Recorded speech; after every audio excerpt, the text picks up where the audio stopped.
We're good. All right, guys. Welcome to Cake. And this is, what, our 19th? 19th week. Yeah, 19th week. And today we're going to be going over just basically hiring employees and what that means, and sort of the differences between employees and independent contractors and interns, and what that means for us for bringing people on. And I guess, yeah, the totality of what we're going over is going to be just the importance of good employees and why you should even be listening to this, and about Float On, a little bit about how we're running our employment there. The actual nitty-gritty nuts and bolts legalities of things, so stuff like types of employees, like I said, how to handle the legal requirements, what to do about paying yourself, and then just kind of our general cake advice for how to handle employment. Once you've gone through all of that, I'm actually hiring people and bringing them on board, and what that's going to look like, and kind of advice for how not to hire people, which a little preview of that is taking resumes and doing standard interviews is a really poor way to actually determine how someone's going to do. Training once they're hired, and then yeah, once they're on board in general, just kind of some general tips for how to treat employees and what to do once they're there and you've like actually gone through the process of bringing them on board. And as always, Cake is totally donation based. We meet every week and every Wednesday, and our point of view isn't necessarily it's definitely not the only one out there, and we focus a lot on startups that are in their early stages or that are just trying to really bootstrap and not take any funding or take out any loans even necessarily. And really focus too on a lot of practical tactics to get down into these things rather than a lot of general strategical advice, stuff that you can take home and immediately implement. So to start off, the importance of employees, I mean, they're pretty much just everything. Like, they're just the face and the arms and the legs and everything else of your company. And they're out there interacting with customers, they're designing your products, they're doing whatever it is that you need doing behind the scenes. So who you have doing that is just as important as you running the show yourself. And there are kind of different views on this too, of course. You know, like a really stark contrast is kind of an old school version of the assembly line Henry Ford way of looking at humans as kind of cogs in a machine that you can't actually build the machine to fill in the blanks yet. And I feel like more and more as we move away from that, and as just kind of menial tasks get automated, like Amazon just, I think, replaced most of their workforce in their storehouses with robots that now do all of the moving boxes and sorting them and getting them ready to ship, which is crazy. Which means human beings are doing higher and higher tasks, kind of along that work line level. And so we're moving much more towards the Seth Godin type view of things, where it's our job as employers to encourage employees to be as creative as possible, and that the real value of any human being is the fact that we have these really large prefrontal cortexes and the ability to kind of think and problem solve and come up with new benefits that we hadn't thought of as individuals. And really encouraging that kind of creativity is the best thing you can do with your employees. Overhead, there's just more money spent on employees than almost anything else in business, and definitely in the Float On business, that's the case. I think something like thirds or more of our expenses come just from the employees and people we have working there. And if you're running a company, and if you're in small business too, the people who you bring on board as your employees are going to be the people who you spend a lot of time around. Like, they're going to end up being your friends and kind of a huge part of your life.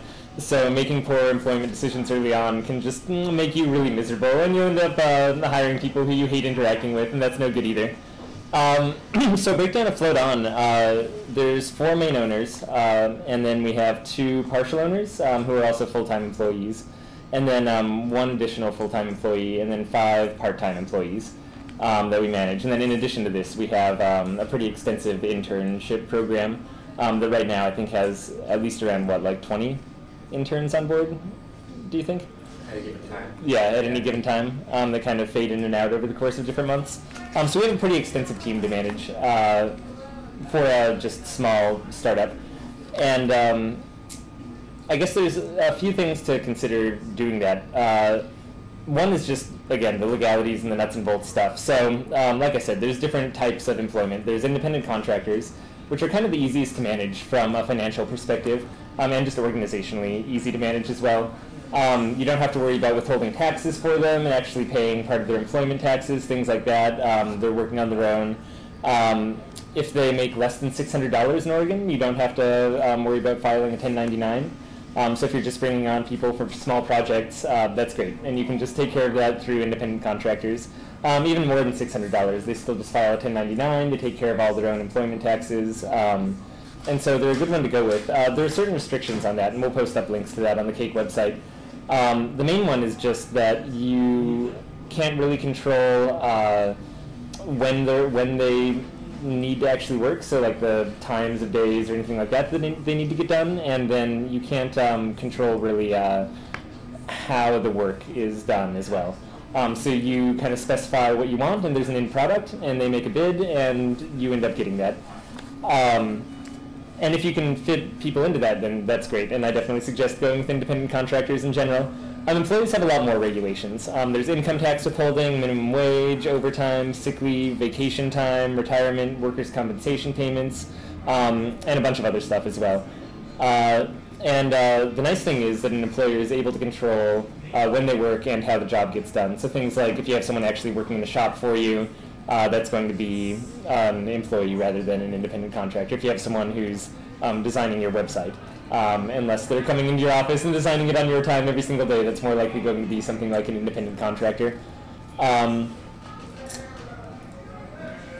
also another interesting thing about employees, Oregon has at-will employment, just pretty much across the board by default, which means that, in their own words, it allows the termination of the relationship by either party without notice and without cause.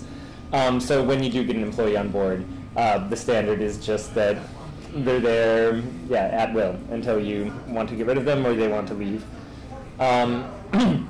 Interns are interesting, and our internship program is actually something that I'll probably come back and give a solid CAKE presentation on, just because there's a lot to delve into there. But to cover the basics, the main thing I think that separates an internship from an employee or an independent contractor or anything else is that the work should be serving their interests and their education. They're under the aid or instruction of the employer. And that's kind of wording exactly from their website. Yeah, thank you. And the focus, it may actually even be a burden on the employer to have an intern on because they're trying to train them and because they're trying to do this education. And they should, so there's a few requirements. I jotted down a few of the main ones here. They also can't displace regular employees. So you can't just say, okay, great, I'm going to run my entire shop with interns and pull them on board and have them manning the counter and doing things where there's no employee around to fill that gap in the company itself. So they're kind of extra, they're add-ons. They're not entitled, and then as an employer, you also have some benefits to it. They're not entitled to a job at the end of the training period, so there's nothing saying like, hey, if you intern here, then you're guaranteed a spot at our company. They're not entitled to wages during their internship period. An extra little requirement is you need to do a review every so often where you talk about their performance and they're allowed to shoot back and talk about yours as well. Volunteers. Volunteers are only applicable to nonprofits. There's a lot of literature out on that you can look into as well. And we won't really cover that right here since we're dealing mainly with small for-profit companies. Ways to handle employees. So you can do payroll in-house, or you can hire out a payroll company to handle that. And my extreme recommendation is for hiring a payroll company. And the more employees you get on board, the easier it is to do that with the fees too. It usually has a kind of a base level, and then you add on a little bit per employee after that, and there are different tiers. We use just a really big one because we know they're not going anywhere and they're on top of their stuff. We go through ADP. We've checked out a couple of local payroll companies for Float On, and just haven't been mainly completely satisfied with some of their automated online features for plugging things in there. If anyone out there actually has any recommendations for good Portland local payroll companies to go with, definitely send them along, and we'll look into them too and post them up on CAKE if we find anything good. The nice thing about those is they pretty much just hold your hand through the entire process, and they take care of a lot of the technical stuff that you don't want to be dealing with most of the time as an entrepreneur. So if your background is in accounting or you've done bookkeeping and payroll before, awesome, and you can actually handle that and it's not too bad in-house. Otherwise, it's going to require just a huge learning curve and a lot of stuff that you can really get wrong and mess up and you probably just don't want to deal with. They'll do things like send you posters that you need to put up in the place and replace your posters as new ones are released, and automatically withhold certain taxes and tell you how much you need to pay as a business, things like that, which is really convenient. Payment of the owners and legal structure isn't really employment-based, so we'll just cover this really briefly because we ran into this when we were first settling on our employees and doing our LLC. So as you know, the CAKE recommendation, especially in Oregon, is to file for an LLC. And one of the things that comes along with that is a different structure of payment for owners. So all of the different business structures are different in that regard. Sole proprietors, you just are the business. So whatever you're not paying employees just kind of is your money and is tied in with that and your taxes. C Corp and S Corp get the most complex, and that involves shares and different things like that and payouts. Our suggestion with an LLC, you can either do a payout by percentage of ownership, or you can do guaranteed payments, which is basically the equivalent of putting one of the owners onto a payroll. Only then the owners themselves are still responsible for their own withholding taxes and things like that. So just so you know, if you are doing an LLC and you are pulling on an employee and paying yourself not based on percentage, guaranteed payments is what you're going to be looking for. And before we go on and talk about, okay, now that you actually know a bit of the summary of what goes into this employment thing, our general advice from all of that, if you were to take away 4 things, would be to read an employer's handbook, they're out there. We included links on our worksheet from this section, and also we'll put it up on our website.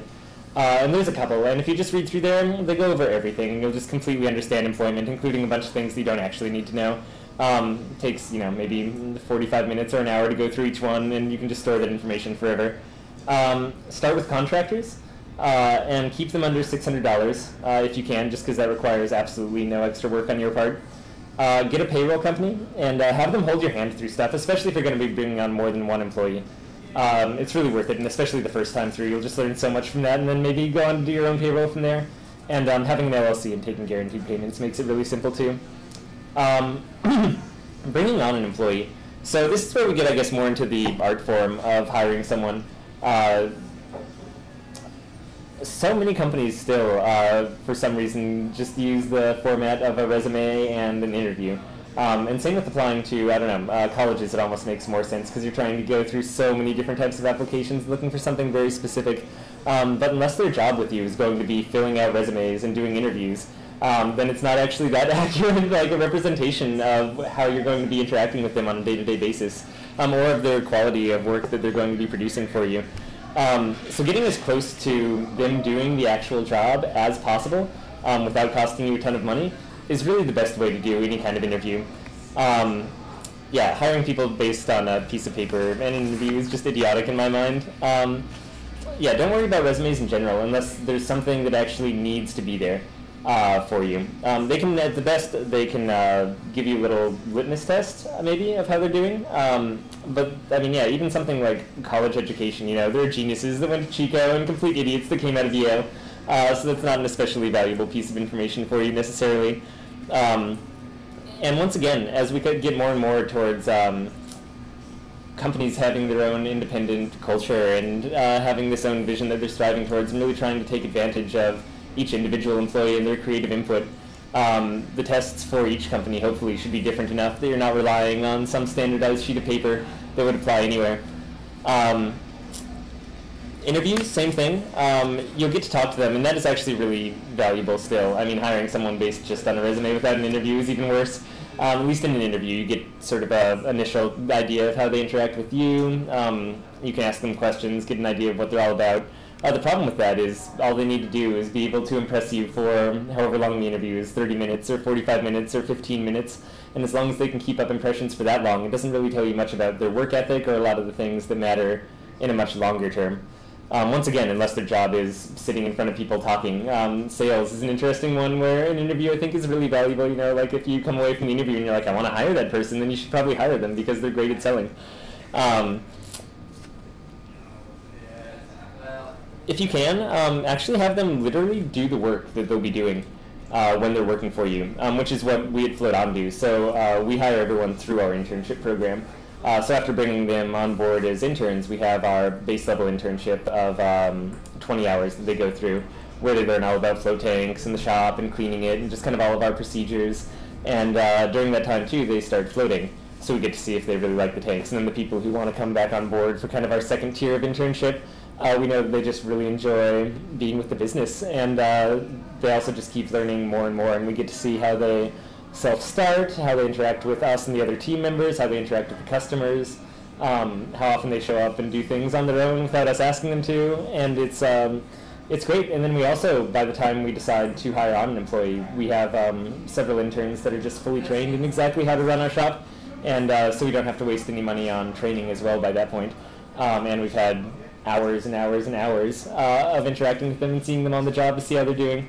And so, I mean, yeah, literally, we're just pretty much like putting them in the employee position as much as possible during that internship. And that, to me, is a way more effective way of hiring people. And we actually haven't looked at resume of a single person that we brought on board. I have no idea where they went to school or what their GPAs are, where they worked before this, other than from conversations and like going out to beers with them. Let's see. So other things to keep in mind too, to test that aren't as immediately obvious, even if you know kind of what your general tasks are and you put them in a workplace, paying attention to how well they learn things and how fast they learn, especially if your business is in the early stages and is in a startup. That tends to be a really rough and kind of nebulous time, and there's a lot that changes and a lot of policies that change really quickly and a lot of new areas that you expand into. So making sure that someone has the ability to shift with those changes really quickly and actually pick up on those changes ends up being hugely important. And I mentioned before, but making sure that people actually do have that creativity and that self-starting and really encouraging that yourself. If your entire interview process or your training process as well is really bland and just showing them exactly how you want things done and asking them very specific questions about like protocol, then the responses and how they end up as employees is going to be very rigid and very much based on protocol as well, and you're going to like squelch that creativity, which is not quite a fair metric to judge them on then. So if you set them up right for it, I think judging based on creativity is really good. Bringing other employees in the process too, I think is critical. If you're going to bring someone onto a team, just randomly deciding with you or even you and other owners who you're going to bring on board is ridiculous. They're going to be working with all of these other people, and it not only shows respect to your other employees, it's also just a really intelligent way to get a group mind in on the process. Like the people who are going to be spending time with this new employee you're bringing on probably have a lot more of a sense of what will make their team run more efficiently than you do kind of looking down on it. Yeah, let them have a say of who comes on board. Semco is one company that I use for examples a lot here, just because they're awesome, Brazilian-based company, and they do all of their general business processes democratically, including their hiring. So when they hire a new employee, the CEO has just as much of a say of whether or not he makes it on board the team as one of the factory line workers.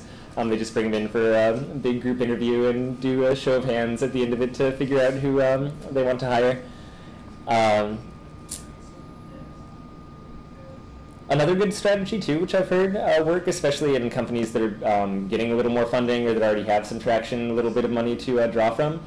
Hiring a few best candidates during a trial period and paying them a little less during that time, but actually hiring several people. So if you have one position to fill, hiring 2 or 3 people and bringing them on for the job for like 2 or 3 weeks, and actually just giving them the same assignments and having them fill them out and do them, you end up wasting, 4 to 6 weeks worth of employment money. But actually getting an employee who's going to be that much more productive over the long run more than makes up for that. So if you have just a little bit even of a cash buffer, hiring several people for that job, I mean, it just turns the interview process into, once again, literally doing the job. And, just from a psychological point of view, the people who are brought on board know that there's some kind of competition there during that time, and it sets them up to really perform well, I think, and show you their best. Which is something that you can then keep getting out of them as they go through the process with your company.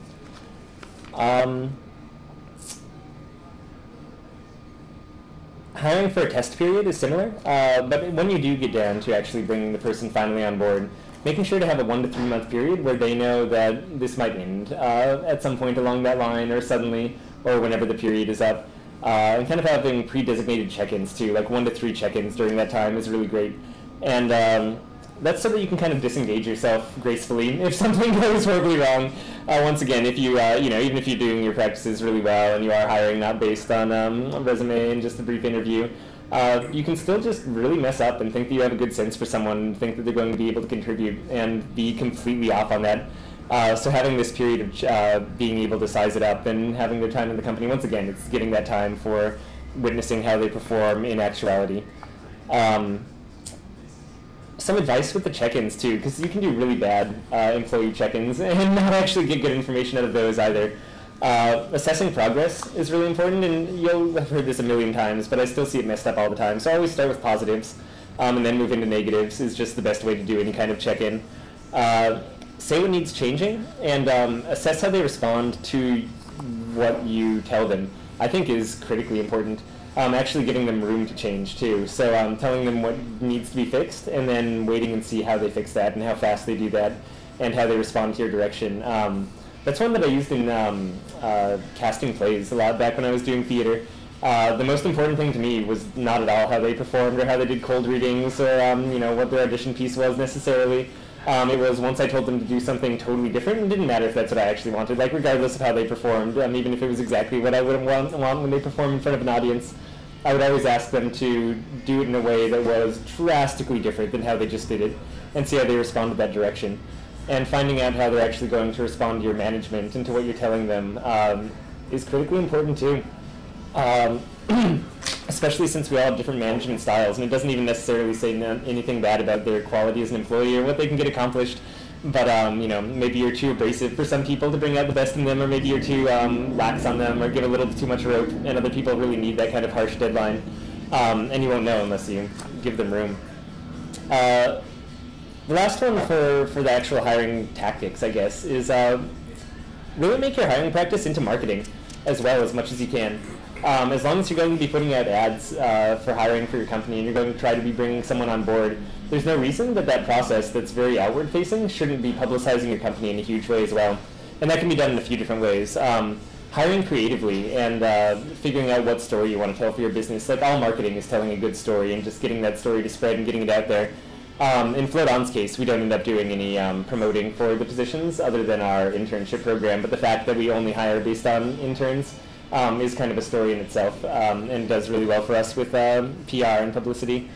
But if you are actually tossing out ads, I mean, that alone is wonderful. Like, there is no time when people will be more interested in what you have to say about your company and what you stand for and what, like, you're trying to get across to the world as when they're looking for a job for you.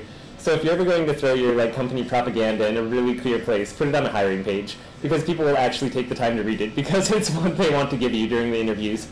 Putting it out in as many places too is really great. If you can get it out, I mean, you can, so you do. Get it out on Craigslist, put it out on social media, put it out on your Twitter.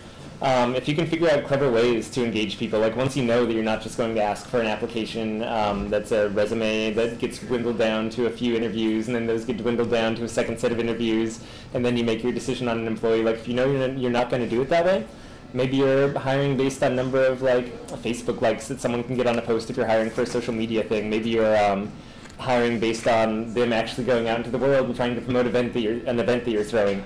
You can turn your application into more promotion for your business. We have a really small, so not for hiring, because once again we don't use that with Float On, but a good example of that is how we do PR for our advertisement space that we have in the Mercury, which instead of giving away a position or anything like that, it's that we give away this space that's a column for people who write in and give their tales from the tanks, their stories inside a float tank to us. And they post it up on our Facebook, and we just get submissions that other people can publicly see as well about time in float tanks. But a similar tactic could very easily be used for hiring as well. Like, for instance, for us, it's really important to bring people on board. Like, the way that we figure out that people are going to be engaged in floating and in float tanks is to make this barrier to entry where they have to volunteer time in our shop to get floats if they want to be part of the internship program. So by the time they've volunteered like 60 hours, we know they're down. But another way to assess that might actually be to just have them write a story about their time in the tanks. And if we know we're not going to hire anyone who, it doesn't mean something to them close personally, that's as good a starting criteria as any. So, great, yeah, you're here's how we're selecting our first pool of people who we interview is post up a story of why the float tanks affect your life on Facebook, and then we'll just be tag Float On, and we'll be going through all of those things tagged with Float On to see who we pull for our first pool of interviews. And that would just be immediate outward-facing publicity of a bunch of people gushing about, your float tanks, or whatever your business is that isn't float tanks.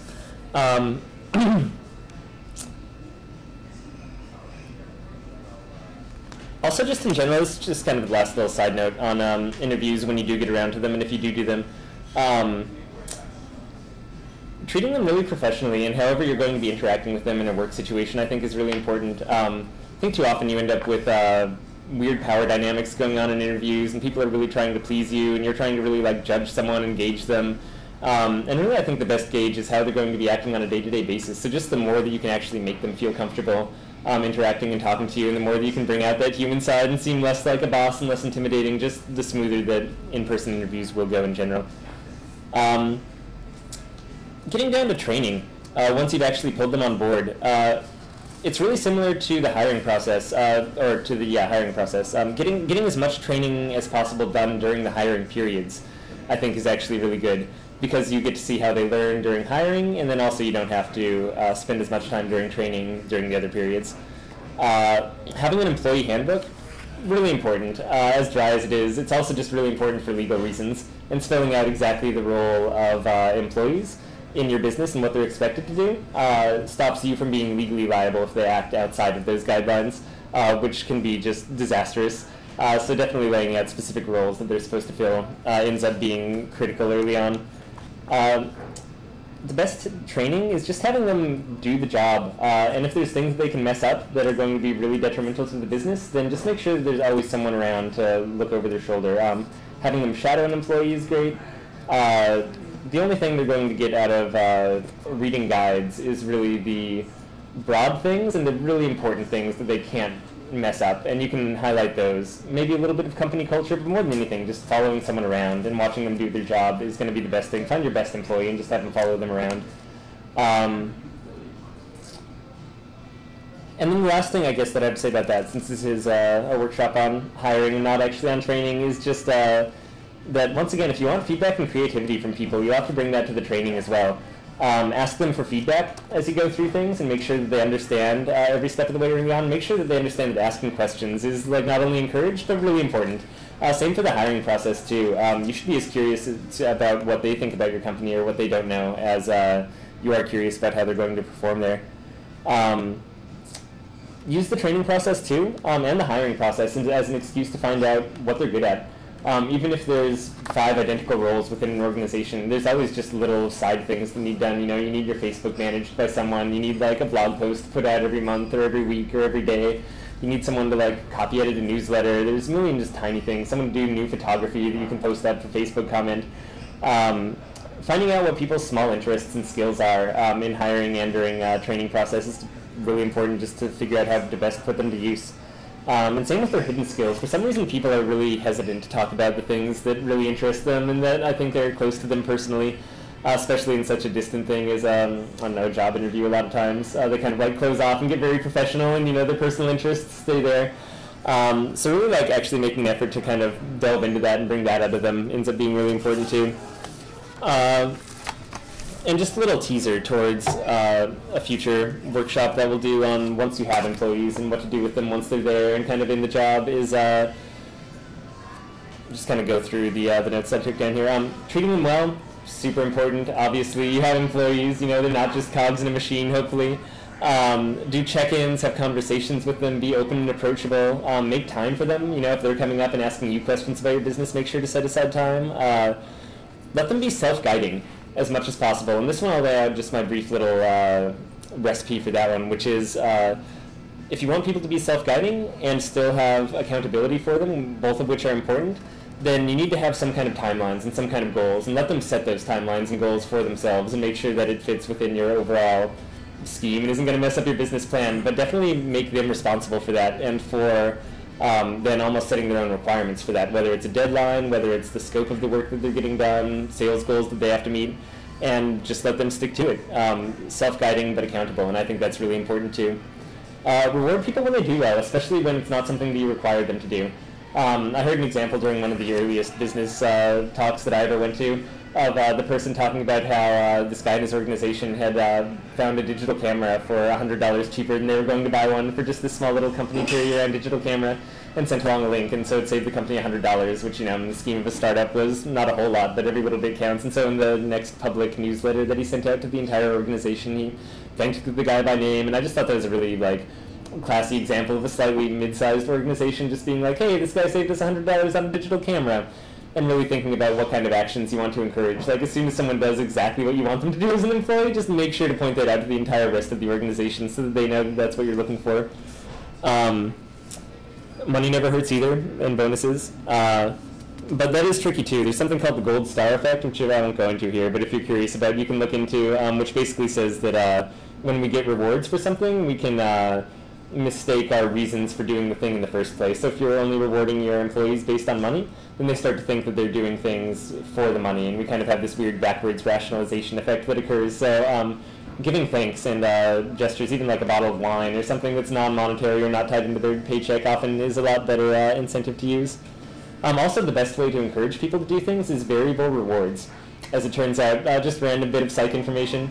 Rewards in general work better, but if you do consistent rewards, so every time someone does something exactly like you want them to do and you reward them every single time, well, I mean, you're not going to, because it's like a business place and there's a million small things that go into every action, so you can't keep that up. So when you don't reward them, the incentive for the action goes down. Punishment is just not a great incentivizer in general, which pretty much just leaves variable reward systems. So occasionally when you see someone doing something right and doing something really well, 1 out of every 2 or 3 times, or just when you notice it, that's when you should reward them, and that ends up being a great incentivizer for people to take the actions that you want. And the last thing for that is just as much as possible making people part of the company. Even when you're bringing them on and letting them know that they're actually coming on board, or once again, if they're not going to be, explaining that, and that they're just supposed to do this job really rigorously, and you just have this position that needs to be filled, and there's not room for advancement, and making that clear from the beginning. But if that's not the case, and you do hope that they'll stick with you for a while, equity in the company or shares, if you can, early on, even small amounts is great. Giving them bonuses when you get bonuses. Being open with your policies, a good way to do that is showing what you get paid in the company as well.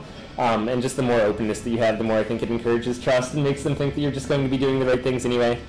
And lastly, just tell them what you expect of them and what they're doing right and what they can improve, and let them tell you the same thing. And I think the same goes for an interview process. And the very last thing I'll leave you with is just the best way to improve your hiring and to get better at it is to, at the end of the entire hiring process, ask people how you did, even in interviews or something like that. When you bring on new employees, ask what could be improved for the hiring process and for bringing them on board. And it's amazing the feedback you'll get from that.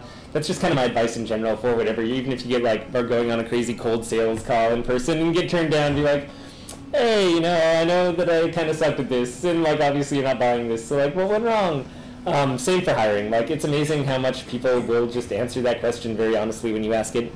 So a little review of everything that we went over.